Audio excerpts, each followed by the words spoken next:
Hello everyone, welcome back to my channel. My name is Lara, or Lara Likes Mascara, and despite how much I like mascara, I no longer buy mascara.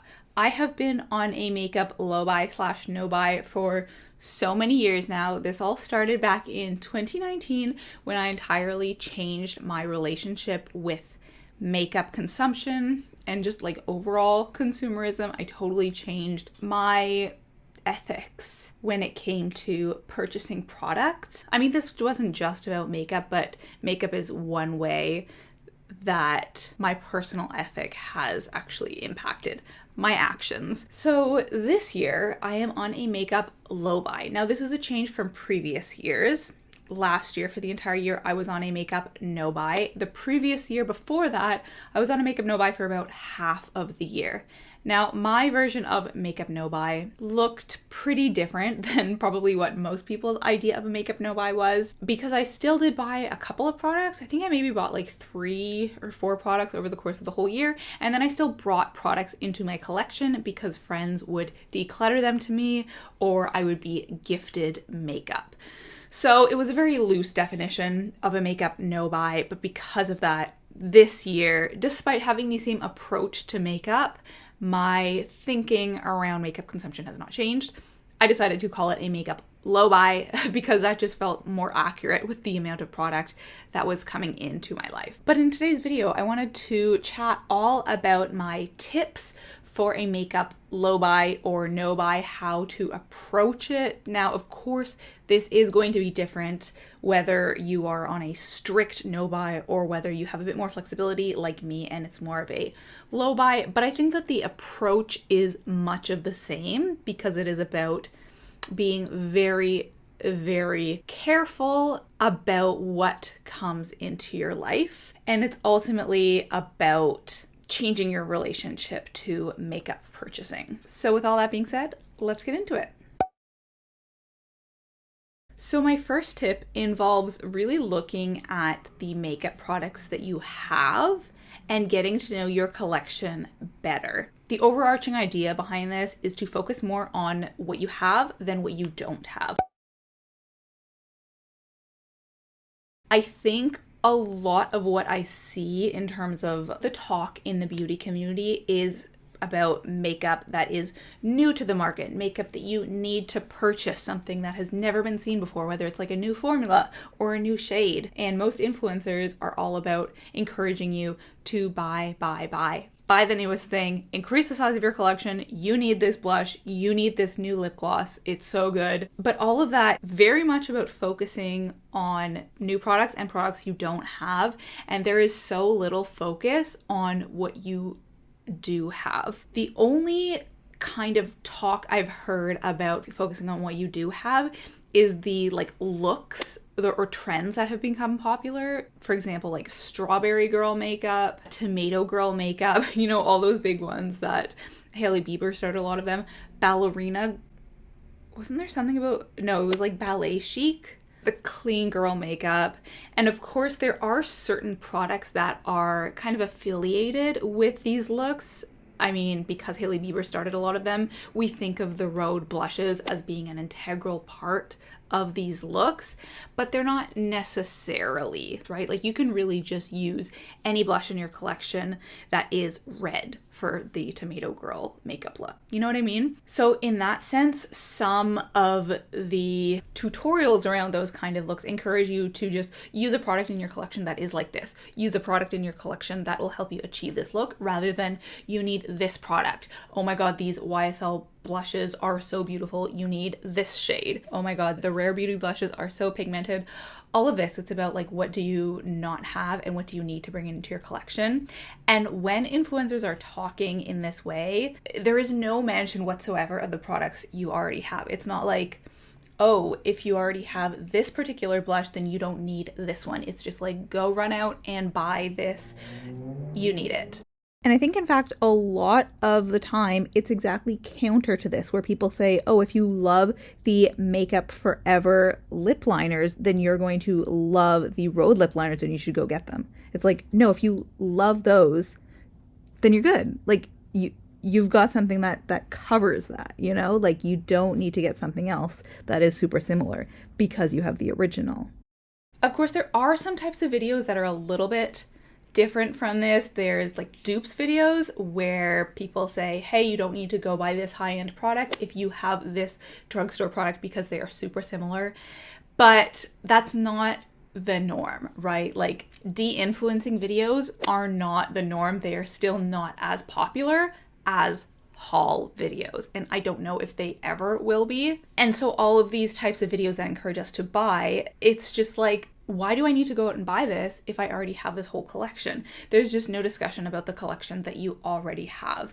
And so I think a very important part of sticking to a makeup no buy, or I think a very important aspect that will help you stick to your no buy or low buy, is to not focus on the new and what's out there and the products that you don't have, but to actually look internally at the collection you already have, because I am willing to bet that you have a ton of makeup products that are just so neglected. I have been on this journey for such a long time, and I feel like I'm pretty good at like knowing my whole collection, but there's still so many products that I never reach for and that I don't know well enough, especially considering my collection. I don't even have 150 makeup products. Like, so it's big, but like it should be manageable, but it somehow does not feel manageable. I am on a blush roulette right now. I will link it here, which means that every month I focus on one single blush in my collection to try to get to know that blush better and figure out if I want to declutter it or not. And through this project, there's so many blushes that I realize I didn't even know like how I liked them or how they applied. Maybe before I thought I liked them and now I realize I don't, or vice versa. Same with my eyeshadow roulette. I will link that here. I'm doing this project where each month I focus on one single eyeshadow palette. And I mean, the best example is my February palette. I went into that month knowing that I was going to declutter it because I didn't like it very much. There was only like 4 shades from this ColourPop palette that I used out of 18. And by the end of the month, I realized there were so many shadows in that palette that I actually liked, but I had just never used before, despite owning it for over a year. So I love doing, I mean, I guess this is sort of its own other thing, but I feel like I've talked about this point a number of times, that you should do projects to get full use out of your collection. But yeah, I think there just needs to be more of a focus in the beauty community on the products that we all already own than on the products that are out there and that we do not yet own. There are 2 challenges to this. One is that if people are telling us, look at your own collection, try to find a blush that matches this, they're not going to be making money off of us. Those companies whose blushes they're recommending are not going to be making money off of us. And then what is the point of that influencer, right? Like, in this economy, the point of influencers are to sell you stuff. So that completely defeats the purpose. So that's problem number 1. Problem number 2 is obviously everyone has a very different makeup collection. And so it's impossible to know what one person owns. Everyone's is different. And so an influencer, sure, they might be able to tell you, hey, grab your most cool toned sculpting product, or hey, grab your hottest pink eyeshadow, but not everybody has those things, you know? So it is a bit more difficult when making beauty content to recommend what people use in their own collection, because everyone has a different collection. Whereas if you're making a video talking about what people should use and you say, hey, this is the product you should use, this rare beauty blush, this specific shade, this is what I used to get this look, then it's just a lot easier, because it's like, oh, I've linked the products down below. You can find out exactly what they are if you want to exactly replicate this look. It's not as easy to do if you just say, look for something in your collection that's similar to this, because they might not have something that is exactly similar. So that was a little bit long-winded, but I really think that we need to be looking internally at our own collection and less so externally at the makeup products that we do not have. The second tip, this is really personal to me. In fact, I am going through this right now. So I'm going to give you a little bit of an anecdote about my own life and how I am trying to apply this tip, because I am in fact struggling with the makeup low buy. But the overall tip is to not buy makeup for very specific occasions. Especially if you have a collection that is as large as mine, you should not need to go out and buy new things just for a specific reason. I think it's the same with clothing, right? If you have a party coming up, if you've got like 50 shirts in your closet, you shouldn't have to go out and buy a 51st shirt for a specific party. You've got stuff in your closet. You're gonna be fine, you know? Of course, there's always exceptions to this. Last year for Halloween, my partner and I dressed as Shrek and Fiona, and we wanted to be green. So we had to go out and buy some green face paint. Okay, that's a very specific occasion. It was just for Halloween. And in terms of clothing, maybe you're being invited to a wedding that is from a specific cultural background and you feel like you need to dress a little bit more modestly and you don't have a long sleeve dress, whatever it is. Like there's always going to be very specific occasions where maybe you need one new thing that you don't have. But for the most part, if you have a fulsome makeup collection, you don't need to go out and buy a specific lip gloss for an upcoming event. I'm sure you have a lip gloss. I'm sure it will serve its purpose. What I am struggling with right now, so here's the backstory. I'm getting married next month and I haven't talked too much about it on my channel, but it's been a lot of work, a lot of planning. One of the parts that I was most looking forward to was the hair and makeup because I love the getting ready process. I was really looking forward to that part of the day, you know, getting ready in the space that we have at my venue with my closest friends and my family. You know, I was picturing the like having champagne and putting on our mascara, getting dressed, that whole thing. I've never had my makeup professionally done ever, which is kind of wild because I love makeup so much, but like I enjoy putting it on myself. So if there's ever a special occasion, like, you know, I just do it. My prom was the only time that someone else did my makeup. And that was a friend who was like an amateur makeup artist. She was incredibly skilled. I remember just feeling so beautiful that day. My makeup had never looked that good. So she wasn't professional, but that was someone else doing my makeup. But since then, there'd never been an occasion where someone else did my makeup. So, you know, you don't need to get your hair and makeup done professionally for your wedding. But for me, because I was so excited about this, I wanted to. So I set all that up.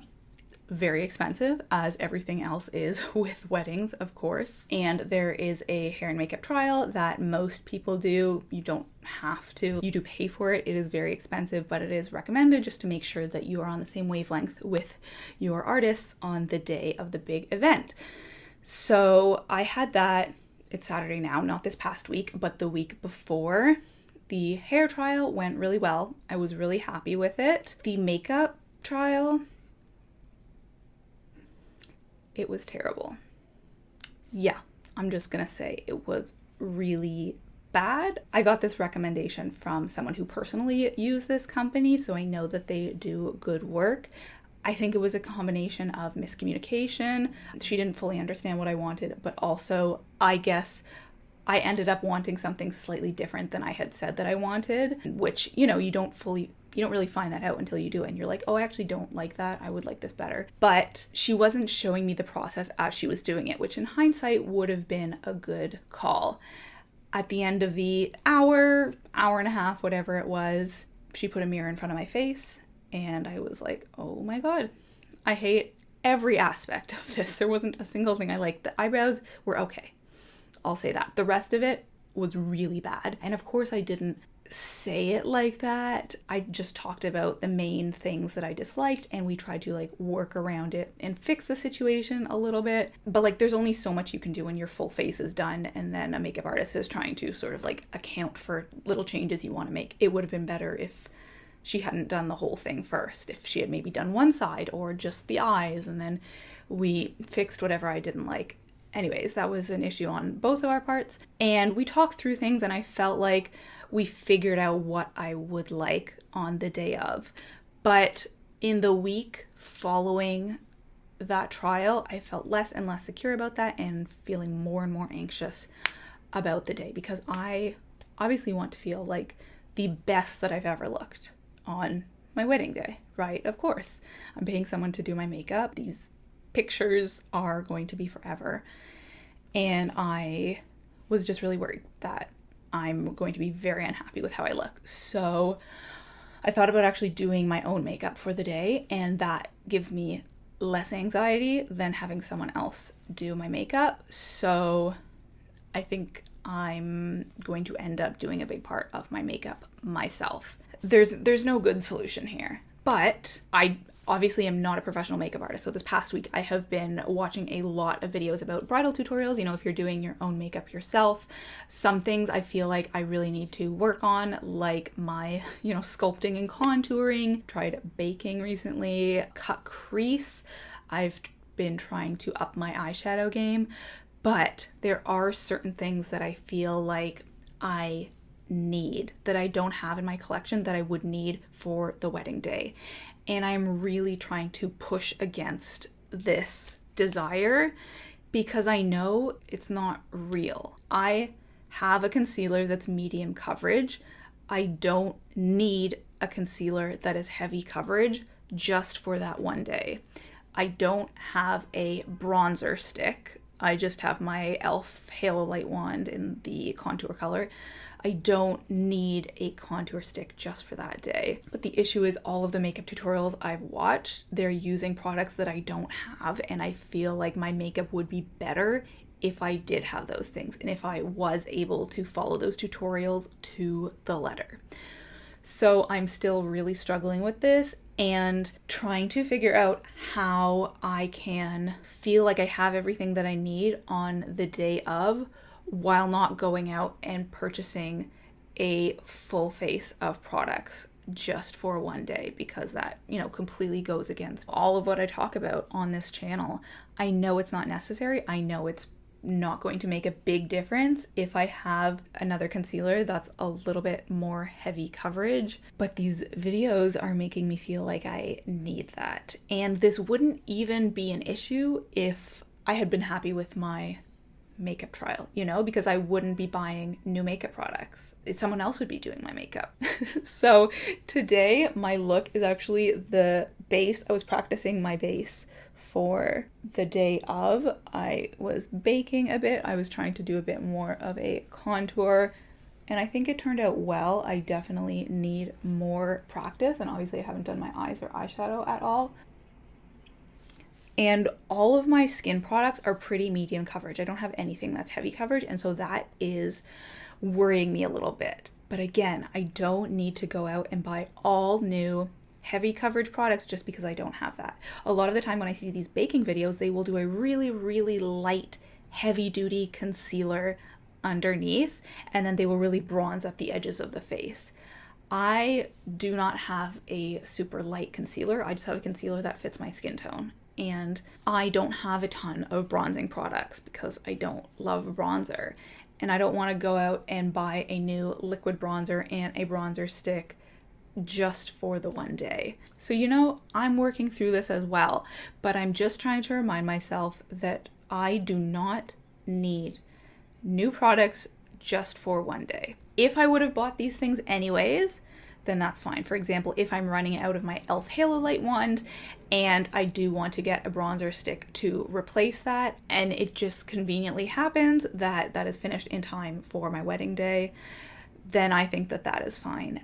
But I don't need to buy 10 new makeup products just for that day. Like, honestly, I was looking back at pictures of makeup on myself that I had done, and there was this lip liner that I used to love that I panned.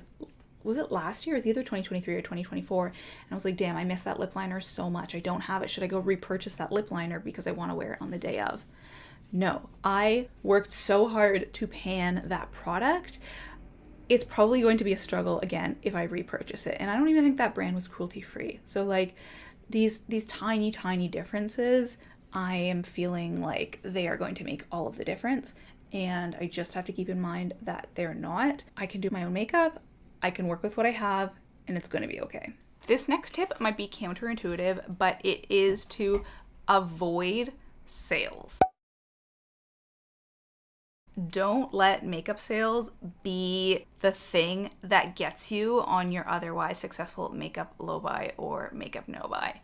If you're purchasing things that are replacements, that's fine. But if you feel like you need to stock up on something because there's a sale or buy a replacement early because of the sale, just avoid that tendency. I can promise you, your makeup is going to take you longer to finish than you think.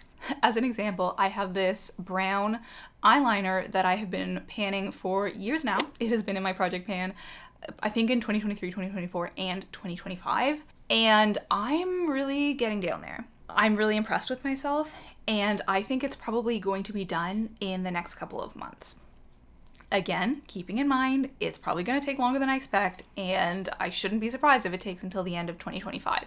But we're looking real good, and it's possible that I finish it within 2 months or 3 months. And so, with the Sephora sale coming up, actually it's just beginning today as I'm recording this, I start thinking, hey, what's going to happen when I finish that eyeliner? That's my only brown eyeliner. I don't have anything else. I'm going to need to purchase a new brown eyeliner when I finish that eyeliner, and it's the Sephora sale. So why don't I purchase that now while I can get a product on sale? No. This is not a replacement. If I had finished that brown eyeliner already, that would be different. I think that would be okay if I purchased a replacement brown eyeliner. However, because I have not finished that product yet, it does not make sense to buy a replacement because that does not count as a replacement. That counts as a makeup backup. I recently finished an Urban Decay lid primer, and that took way longer than I thought. I thought that that would be done by my first update of my project pan back in February. However, when I finally finished it, it was April 2nd. That was 2 full months longer than I expected. So what if I think I'm going to finish the brown eyeliner 3 months from now, but then it ends up actually being 5 months from now? Almost being done a product should not give you license to purchase a backup of that product. Especially with a brown eyeliner, when I don't need a replacement of that exact product. Even if I have to wait a few months to repurchase it, it's fine. I can use other things as brown eyeliners. I can use brown eyeshadow as liner. I can wear black eyeliner more often. I can use one of my burgundy eyeliners and play around with that, I can let it get me be more creative, which is actually a positive thing, rather than just using a backup version of it. Even further to that, as I talked about in a previous video, I don't need to purchase things just during the sale. Sephora exists at all times of year. I can purchase something if it's not during the sale. I feel like the sale in some way actually causes me undue stress because I feel like I need to purchase all those products during that time frame. I have to fully figure out which products I want because I only have a limited time period, and that just doesn't make sense. If I'm purchasing one makeup product, what am I going to save? $5?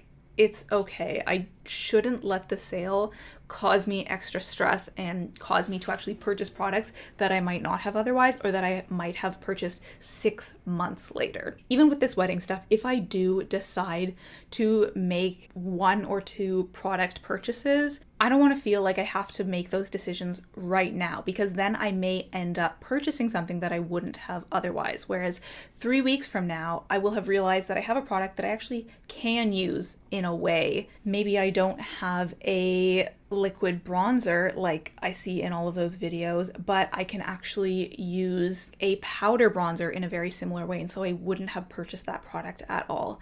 So all I'm saying is, yes, it's great to buy things on sale, but not if that sale causes you extra stress or causes you to buy things that you would not have otherwise or would have purchased later. Now, I only have one more tip. I feel like this has been quite a long-winded video, so there's only 5 in total, but this next one is really going to vary on you and depending on what kind of makeup low buy or no buy you are doing, because some people go on them because they want to spend less money on makeup, but some people, like myself, exclusively go on them because they want to have a smaller and more curated makeup collection. But I do love swaps, and so I have to shout this out. And, some people are doing it for more environmental reasons and to do with conscious consumption. So this tip I think is especially helpful if you're trying to not spend as much money, but you don't have as much of a problem with bringing a couple of new items into your collection, or at least new to you.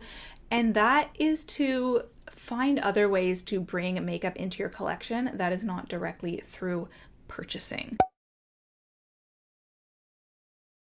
So I host clothing swaps with friends about twice a year, and I encourage people to bring all manner of things to these swaps, not just clothing. So there's usually a little makeup section that anyone can take from if they see makeup that they like. I am no stranger to decluttered makeup. Actually, a lot of the makeup that I have is presents from friends or declutters from friends. Even this, which I was going to apply, this used to be my friend. I can't remember if she had ever used it before passing it on to me. Oops, I got some color on the brush, but I actually quite like it. I don't like lip gloss very much, but I do enjoy this one more than most. And I will say, last year I brought way too many products into my collection because I was decluttered. So many makeup products from friends and I could not resist. But I think that this is a great way to expand your collection and play around while not participating in the market economy, while not actually spending your own money. And another benefit to this is I feel like when it comes to free stuff or free activities even, we are more open than we would be if we were spending money on something. So with this product, for example, I would not have purchased it because I know I don't generally like lip glosses. But because it was free, I was like, why not? I'll give it a try. And I ended up somewhat liking it. Similarly, if someone has a dark purple blush, you look at it and you're like, I would never buy a blush that is this dark, but I think it's going to be fun to play around with. Even if I don't like it, I will get to experiment a little bit and step out of my comfort zone. And so why not? I'll try it out. This is another example. My friend accidentally purchased 2 of these, and so she gave me one of them. This is the Freck Shadow Slide, and it is a bright green color. Look at how colorful that is. Would I have purchased something myself like this? Probably not, because with greens and blues, I don't know how they look on my eyes. Sometimes I don't like them. And also, wow. I mean, I like color, but that's a lot. But because she decluttered it to me, I realized how much I love a green eyeshadow. If it's the right green, I will insert some pictures of me wearing it here. I just think it makes my eyes pop so much. I love it. And whenever I wear it, it really allows me to get out of that comfort zone, because I don't have very many greens, but the greens I do have, none of them come close to this shade. So it's really fun to get creative like this. Even when it comes to activities, for example, I'm a really big movie person. I go to the theater all the time. I mean, this is my career. This is what I'm studying in my PhD. I buy a lot of movie tickets, of course. As I said, I love going to the theater, but I'm only going to buy a movie ticket to something that I am interested in, right? If there's a movie, for example, if my sister wants to go see Bob Trevino Loves It or Mustafa or, whatever movie that came out this year, that doesn't sound super interesting to me. If I'm going to have to spend time and money on that thing and I'm not really interested, it's probably going to be a no. But if there's additional things that can incentivize me to it, if it's really short, if it's only a 30-minute short film, okay, maybe. If I get a free ticket, someone gives me a free ticket, maybe. TIFF, which is the film festival, but they also have year-round programming. They have a lot of programming that is free for members. And some of those films are older films. And so I could watch it, something might be on Netflix, or they might have it at the library. So I could totally just watch it at home and I wouldn't have to go to the theater to see it. But if it's a free screening and I live close to TIFF, why would I not go in theaters? Maybe it's something that I wouldn't have been fully interested before, but if I have the opportunity and I get a free ticket, why not? So I think we can kind of see these similarities across things and activities. The freeness of something just makes us more open to it. Same with clothing styles. I have gotten a lot of clothing at clothing swaps that like are not my style at all, but then I tried them out and I'm like, oh, actually I really like this, but I never would have picked it up because I would have thought that it wouldn't be worth the money because I never wear it, like sweater vests. I would have thought I would hate sweater vests. The ones that I own, I love them. So yeah, I highly recommend you venturing into the free makeup world if that is something that is available to you or of interest to you. I also use Buns and Carrot and Facebook Buy Nothing. People post makeup on there too. Again, this is totally like if it is within your comfort zone. Obviously, it makes more sense than a friend's clothing swap because you know the people who are there and they're more trustworthy than like a random stranger. But I would encourage you exploring like the free market because this can be a great way not to expand your collection, but to try out different things and get more creative in that way. And that's also a way to focus on something that is not purchasing makeup. Even if you end up decluttering that product, at least it allowed you to play around more with the makeup that you already own rather than thinking about the things that you don't own. So that was it for today's video. Thank you so much for watching. I would also be curious if any of you had a negative experience with a hair or makeup trial. I was looking up this on Reddit and so many people had bad experiences, so I'm definitely not the only one. But again, I am still a little bit stressed about the idea of doing my own makeup on the day of and figuring out what exactly I need and if there is anything that is truly missing from my makeup collection that I feel like I would need for the day of. But let's talk very briefly about a book that I've been reading lately. So this is Fear of the Animal Planet, The Hidden History of Animal Resistance by Jason Haribal. And there's a few reviews of this on Goodreads that I would 100% agree with. I had a few issues with this book and reading those reviews made me feel like, okay, yeah, this is fine. This is like verbalizing the issues I have with it. First of all, I will say I totally agree with the idea behind this book. I am cruelty-free and I am vegan and I have been for 6 years now, or I recently had my 6-year anniversary, and so I am very much about animal liberation as part of my politic. I don't think that that should be seen as a separate issue from like liberatory politics. You know, when we're thinking about oppression, animals are very much a part of that, and speciesism does exist, and I get frustrated when I see people expressing very left-wing views that do not encompass animal liberation as part of their politics. But anyways, this talks about that, but it doesn't like delve deep enough. Basically, it gives sort of case studies or cases of times when animals have tried to free themselves. Like right now I'm reading this section about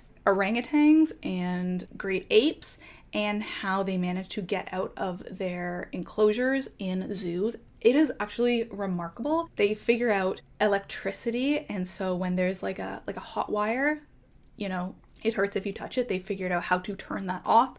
They figure out how to pick their way out of locks. They are incredible. There's also a section on elephants and ways that they have resisted, especially back when they were being used in like circuses a lot.